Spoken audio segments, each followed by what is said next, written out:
The fatal error. The morning breeze carried the scent of blooming crystal flowers across Terra Nova's main settlement as Captain Sarah Chen walked her daily patrol route.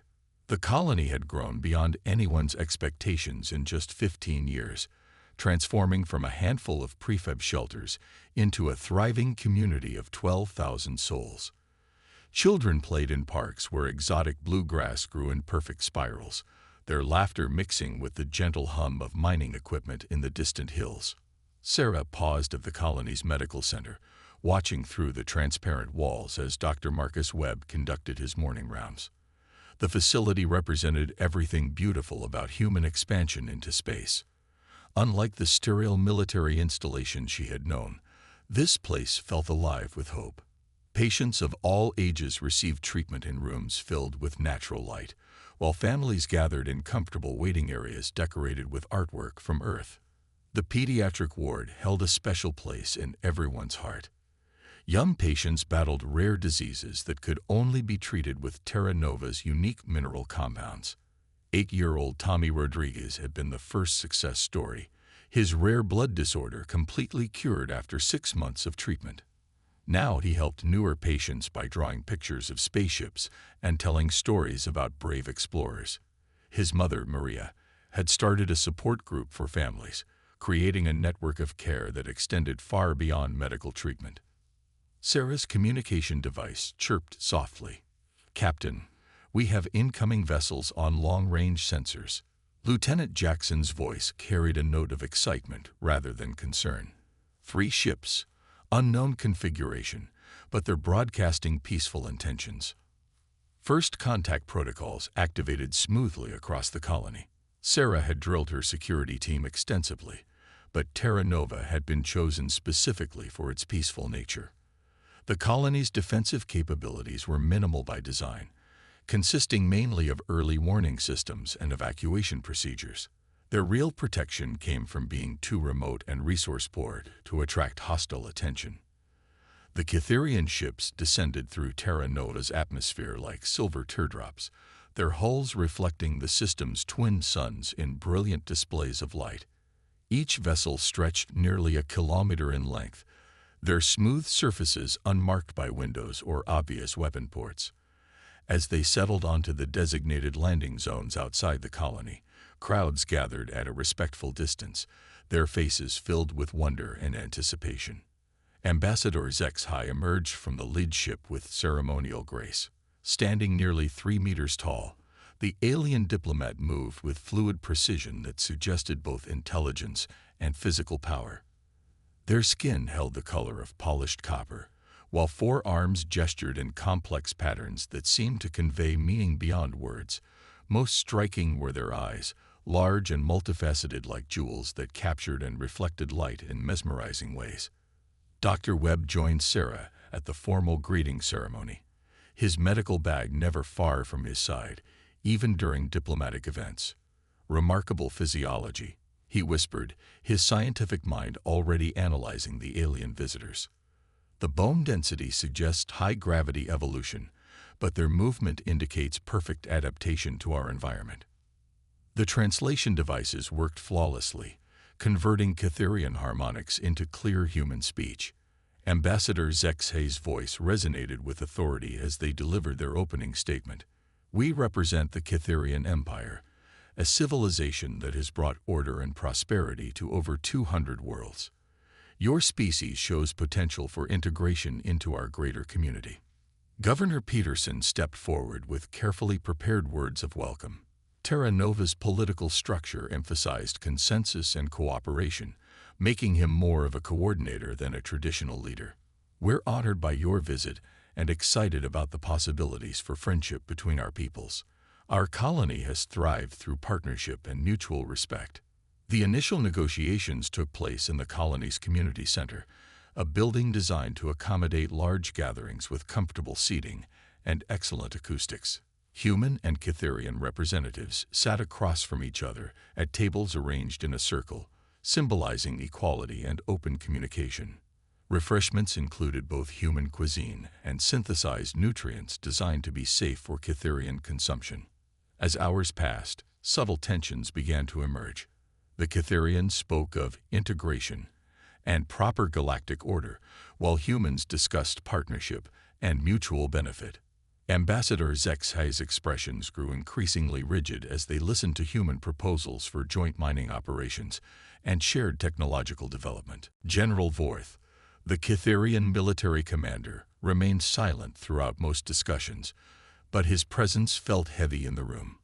Unlike the ambassador's ornate ceremonial dress, Vorth wore what could only be described as battle armor, its dark surface covered in symbols that seemed to shift and move when viewed directly.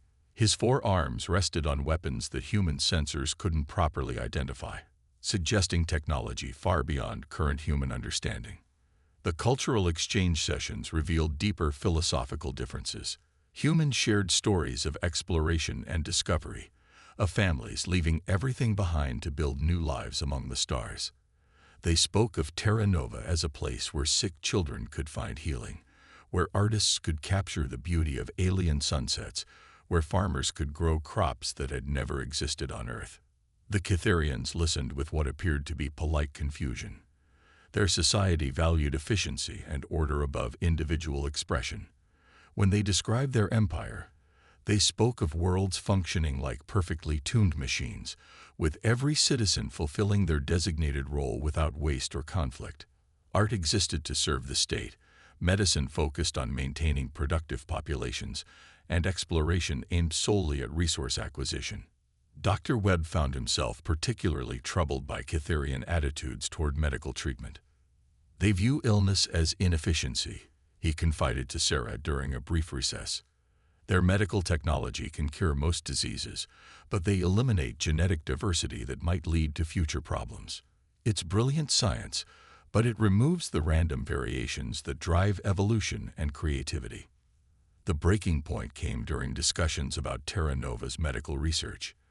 Dr. Webb proudly explained their breakthrough treatments for rare childhood diseases, describing how the colony's unique mineral deposits enabled cures that were impossible elsewhere. He showed holographic images of recovered patients, their families' joy evident in every smile and tear. General Vorth's response chilled the room. Inefficient allocation of resources. These genetic defects should be identified and eliminated before birth. Treating inferior specimens wastes materials that could benefit productive citizens. The silence that followed lasted nearly a full minute. Dr. Webb stared at the alien general, his face cycling through disbelief, horror, and anger. These are children, human beings with hopes and dreams and families who love them. They're not specimens or defects. Ambassador Zexhai attempted to smooth over the tension, but the damage had been done. The fundamental incompatibility between human values and Cytherian philosophy had been exposed. Humans saw individuals with inherent worth and unlimited potential. Cytherians saw resources to be optimized for maximum efficiency. Negotiations continued for 3 more days, but progress became impossible. The Cytherians grew increasingly frustrated with human irrationality and emotional decision-making. Humans found themselves horrified by alien attitudes toward individual life and freedom. What had begun as hopeful first contact was deteriorating into mutual incomprehension. On the 4th day, Ambassador Zexhai delivered an ultimatum disguised as a final offer. The Cytherian Empire extends one opportunity for peaceful integration. Accept our guidance in planetary management, resource allocation, and population control. Submit your military assets for inspection and decommissioning. Allow our administrators to establish proper governmental structures. You have 72 hours to decide. Governor Peterson's response reflected the colony's democratic values. We appreciate your offer, but we cannot accept terms that would end our independence and self-determination. Terra Nova was built by people who believed in freedom and cooperation. We're willing to trade, to share knowledge, to be friends and allies, but we cannot become subjects of any empire, no matter how benevolent. General Vorth's mandibles clicked in what might have been laughter or contempt. Primitive species always choose the difficult path. Your resistance will be noted in our reports. The Cytherians returned to their ships that evening, their departure marked by formal ceremonies that felt more like funeral rites than diplomatic farewells. Sarah increased security patrols and activated emergency communication protocols, but Terra Nova's defenses remained minimal. The colony had been built on the assumption that their remote location and lack of strategic value would keep them safe from hostile attention. The attack came 36 hours later, during the colony's dinner hour when families gathered to share meals and stories. Cytherian fighters screamed out of the night sky, their weapons lighting up the darkness with deadly precision. But instead of targeting government buildings or communication centers, they struck the medical facility first. Dr. Webb was in the pediatric ward when the first energy beam tore through the building's outer wall. The blast vaporized 3 rooms instantly, killing patients and staff without warning. Emergency systems activated, sealing breaches and maintaining life support, but the building's structure had been fatally compromised. Tommy Rodriguez had been helping a new patient, 6-year-old Lisa Chung, adjust to her treatment routine when the attack began. The explosion threw both children against a wall, Lisa's IV line torn free as Tommy tried to shield her with his small body. Dr. Webb found them in the rubble. Tommy's arm broken, but his eyes still focused on protecting the younger girl. "Dr. Webb," Tommy whispered through tears and pain, "why did they hurt us? We didn't do anything wrong." The second wave of attacks targeted families trying to evacuate patients. Parents carrying sick children were cut down by precision energy weapons that seemed designed to cause maximum terror rather than military damage. Maria Rodriguez died trying to reach her son, her final words calling his name as ceiling debris crushed her beneath tons of twisted metal. Sarah's security team fought desperately to defend the medical center, but their light weapons were useless against Cytherian military technology. She watched helplessly as alien soldiers entered the pediatric ward and systematically executed wounded children who couldn't be evacuated. Their efficiency was terrifying, each kill precise and emotionless. Dr. Webb made his final stand in the intensive care unit, using his own body to shield a 2-year-old patient whose parents had been killed in the initial attack. General Vorth found him there, the human doctor's blood soaking into the small girl's blanket as he tried to comfort her final moments. "This was your choice," Vorth stated, his voice carrying no emotion as he prepared to finish what his soldiers had started. Compliance would have prevented this inefficiency. The massacre lasted exactly 27 minutes. 143 civilians died, including 38 children receiving medical treatment. The Cytherians departed as suddenly as they had arrived, leaving behind a message that would change human civilization forever. The transmission reached Earth 6 hours later, carried by automated emergency beacons that had activated when Terra Nova's main communication array was destroyed. Admiral James Harrison was reviewing fleet deployment schedules when his aide burst into the command center with news that would reshape humanity's place in the galaxy. The images were hard to process at first. The peaceful colony where children had played in parks was now a smoking ruin. The medical center where Dr. Webb had saved hundreds of lives was a crater filled with twisted metal and scattered toys. The Cytherian message played on every screen, General Vorth's face filling displays across human space as he delivered his species' judgment. Humanity has chosen resistance over cooperation. This demonstration of imperial efficiency should clarify the consequences of continued defiance. Submit to proper galactic order, or face the same fate as Terra Nova's medical facility. You have 72 hours to surrender all military assets and accept imperial administration. What the Cytherians had intended as a demonstration of overwhelming power became something else entirely. The massacre of sick children and their caregivers united humanity in ways that no political movement or military threat had ever achieved. Every human settlement, from Earth's orbital cities to the furthest frontier outposts, received the same message simultaneously. Emergency councils convened on every world. Military reserves activated without waiting for official orders. Scientists abandoned peaceful research projects and began calculating weapon trajectories. Parents looked at their sleeping children, and made decisions that would echo across the galaxy for generations to come. In the ruins of Terra Nova's medical center, Tommy Rodriguez lay unconscious beneath rubble that had once been a wall decorated with his artwork.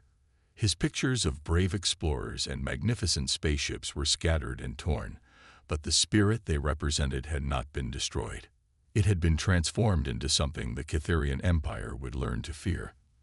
The sleeping giant of human civilization was awakening, and its wrath would shake the foundations of galactic order. Awakening the sleeping giant. The quantum communication networks that connected human civilization carried more than just data in the hours following Terra Nova's destruction. They carried grief, rage, and a determination that surprised even humanity's leaders with its intensity.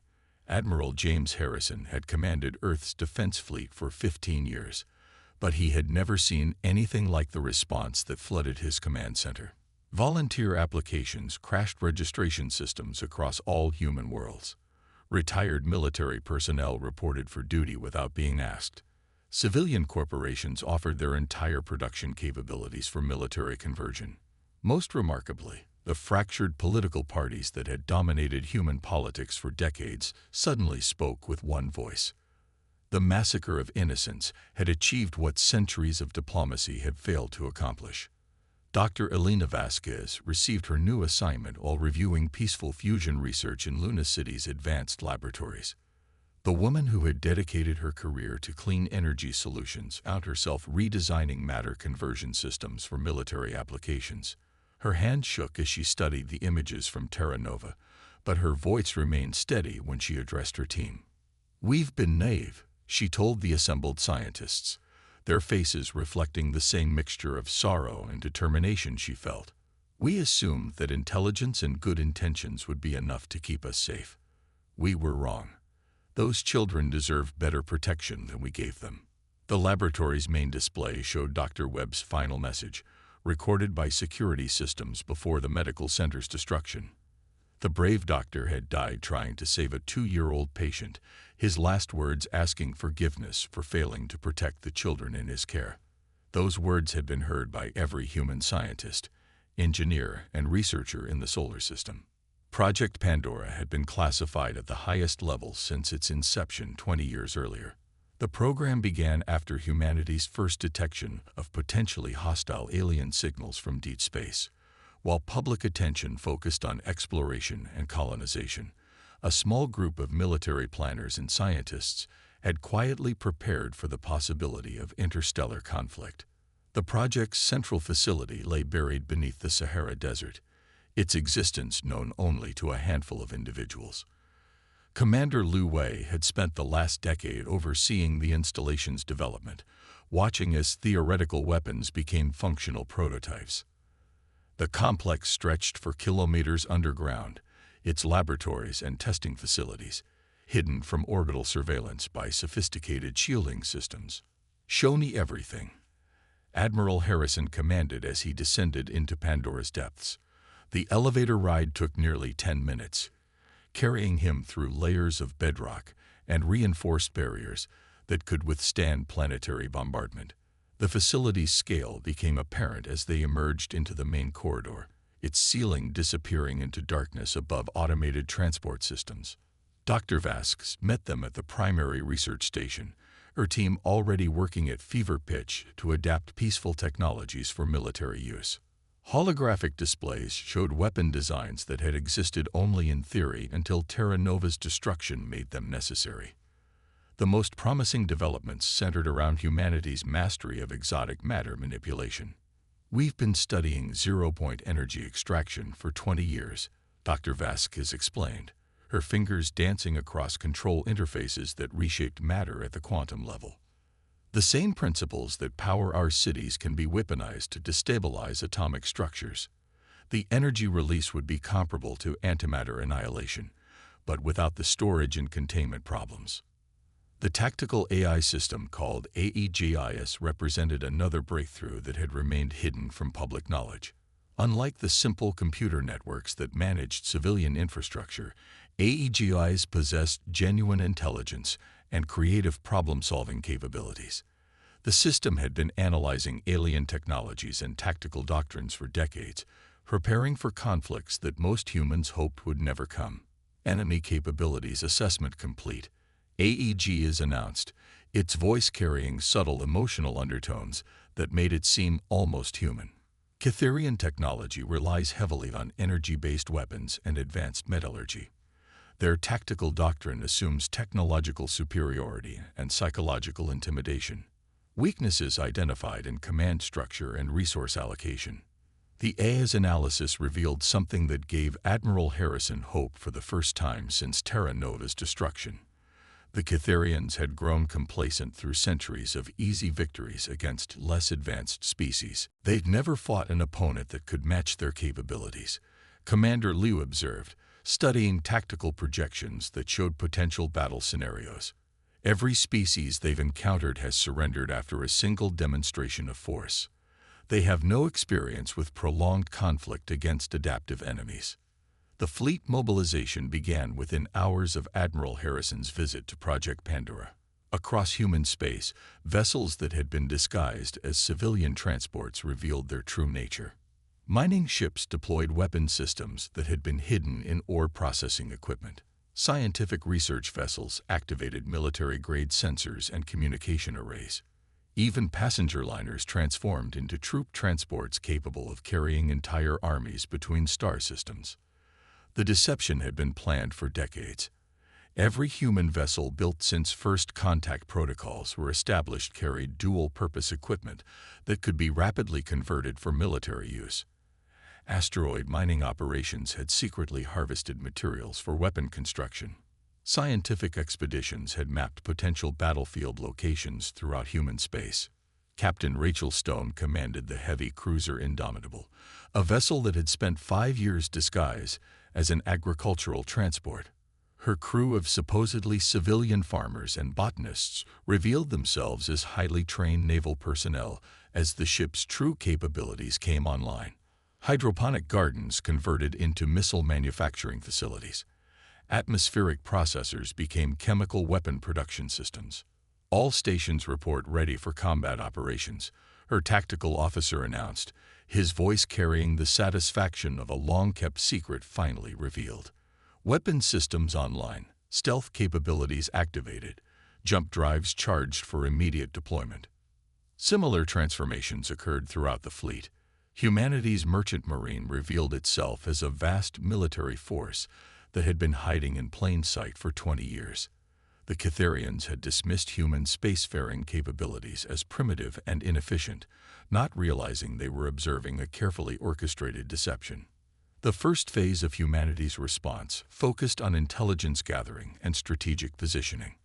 Long-range reconnaissance ships that had been monitoring Cytherian movements suddenly revealed their true capabilities, penetrating deep into alien space to gather tactical information. What they discovered exceeded even AEGIS's most optimistic projections. The Cytherian Empire's military forces were spread thin across their vast territory, with most vessels engaged in routine patrol duties or ceremonial functions. Their confidence in technological superiority had led to minimal defensive preparations. Most importantly, their command structure relied on rigid hierarchies that couldn't adapt quickly to unexpected situations. Commander Liu's special operations teams began their work within days of the fleet's deployment. Using stealth ships that incorporated technology beyond anything the Cytherians had encountered, human infiltrators penetrated alien installations and began gathering intelligence. What they learned about Cytherian society provided crucial insights into enemy psychology and motivation. The aliens' greatest strength was also their greatest weakness. Their society's emphasis on efficiency and order had created a civilization that functioned like a perfectly tuned machine, but machines could be disrupted by introducing unexpected variables. Human unpredictability and adaptability represented something the Cytherians had never encountered. They literally cannot comprehend individual initiative, Commander Liu reported during a secure briefing.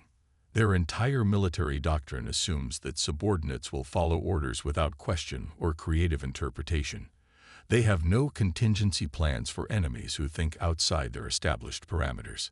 The psychological warfare campaign began with seemingly random attacks on Cytherian outposts. Human forces would strike without warning, cause significant damage, and then disappear before enemy reinforcements could arrive. The pattern seemed chaotic to alien observers, but AEGIs had carefully calculated each engagement to maximize psychological impact. General Vorth found himself facing a type of warfare that had never existed in Cytherian experience. Human forces appeared from nowhere, struck with devastating precision, and vanished before his fleets could respond. Even worse, the humans seemed to anticipate his tactical decisions, countering his moves before he could implement them. The turning point came when human forces struck the Cytherian supply depot at Kepler Station. The facility should have been impregnable, protected by overlapping defense networks, and patrolled by an entire battle fleet. Instead, Captain Stone's task force penetrated the defenses using stealth technology that made their ships invisible to Cytherian sensors. The attack lasted exactly 15 minutes, long enough to destroy the station's main storage facilities and eliminate 3 months of supplies for the Cytherian fleet. More importantly, the humans left behind a message that would reshape the aliens' understanding of their opponents. To the Cytherian Empire, Admiral Harrison's voice echoed through the burning station's communication systems. "You chose to murder innocent children because you believed we were weak. You have made a fatal error in judgment. We are not the primitive species you assumed us to be. We are humanity, and we protect our own." The message included detailed footage of Terra Nova's destruction, focusing on the murdered children and their grieving families. But it also showed something the Cytherians had never seen before: images of human military capabilities that had been hidden for decades, weapons that could crack planets, fleets that numbered in the thousands, and soldiers trained from birth for interstellar combat. Ambassador Zex watched the human message with growing horror as the implications became clear. The species they had dismissed as inferior possessed military capabilities that rivaled or exceeded Cytherian technology. Worse, human psychology made them unpredictable and dangerous in ways that alien leadership had never considered. The Cytherian response was swift and devastating, but not in the way they intended. General Vorth ordered a massive assault on Earth itself, deploying the Empire's most powerful fleet in an attempt to destroy humanity's homeworld. The attack would have succeeded against any other species the Cytherians had previously encountered. Instead, the alien fleet found itself facing Project Pandora's ultimate creation. The Sol defense grid had been under construction for 15 years, its components disguised as civilian space stations and asteroid mining facilities. When the Cytherian fleet arrived, they discovered that Earth's entire solar system had been transformed into a fortress. The battle lasted for 6 hours and redefined the concept of space warfare. Human forces fought with a combination of advanced technology and tactical creativity that overwhelmed Cytherian defenses. Ships that should have been destroyed by alien weapons survived through adaptive armor systems. Weapons that should have been ineffective against Cytherian shields penetrated through exotic matter manipulation. Most importantly, human forces fought with an emotional intensity that alien psychology couldn't comprehend. Every soldier remembered the images from Terra Nova, the children who had died for no reason except Cytherian arrogance. That memory transformed ordinary humans into an unstoppable force that refused to accept defeat. General Vorth died when his flagship was boarded by human marines who had survived weapons that should have killed them instantly. His final transmission to the Cytherian Empire carried a warning that would echo through alien space for generations. They are not like us. They do not fight for efficiency or order. They fight for their young, and they will never stop. The aftermath of the Sol system battle sent shockwaves throughout the galaxy. The Cytherian Empire, which had never lost a major engagement, suddenly found itself facing an enemy that matched their technology and exceeded their determination. Other alien species that had been forced into imperial service began to question their loyalty to their conquerors. Ambassador Zext arrived at Earth 3 weeks after the battle, his diplomatic vessel flying under a flag of truce. The alien diplomat who had once spoken of human integration now found himself negotiating for his species' survival. The meeting took place aboard Admiral Harrison's flagship, in a conference room decorated with images of Terra Nova's victims. The Empire seeks peaceful resolution to this conflict, the ambassador began, his voice carrying none of its former authority. Perhaps our initial assessment of human capabilities was incomplete. Accommodation could be reached through mutual respect and understanding. Admiral Harrison's response was delivered with the calm certainty of someone who held all the advantages. Accommodation was offered at Terra Nova. Your response was to murder sick children and their doctors. Now you will face the consequences of that choice. The terms of humanity's ultimatum were simple and non-negotiable. The Cytherian Empire would withdraw from all disputed territories, provide reparations for Terra Nova's destruction, and submit to monitoring by human observers. Most importantly, they would never again threaten civilian populations anywhere in the galaxy. The agreement that followed established humanity as the protector of weaker species throughout the galaxy. The same civilization that had been dismissed as primitive became the guarantor of peace for dozens of worlds. The children who had died at Terra Nova were honored with memorials on every human world, their sacrifice remembered as the moment when humanity's true strength was revealed. Dr. Vasquez returned to her peaceful research, but her laboratories now served a dual purpose. The weapon she had created remained ready for use, a reminder to any species that might threaten innocent lives. The same technology that powered human cities could be turned to terrible purpose if the galaxy's peace was threatened. Tony Rodriguez survived his injuries and grew up to become a space explorer. His childhood trauma transformed into a determination to protect others from similar suffering. His ship, the Dr. Webb, carried medical supplies and aid to worlds throughout human space. The boy who had once drawn pictures of brave explorers became one himself, his courage inspired by the memory of those who had died protecting him. The galaxy had learned a lesson that would never be forgotten. Humanity's greatest strength was not their technology or military capabilities, but their absolute refusal to abandon the innocent and helpless. They had awakened as a sleeping giant, and their protection extended to all who needed it. The mistake that the Cytherians had made at Terra Nova became the foundation of human dominance among the stars, built not on conquest, but on the simple promise that no child would ever again die alone and afraid while humans had the power to prevent it.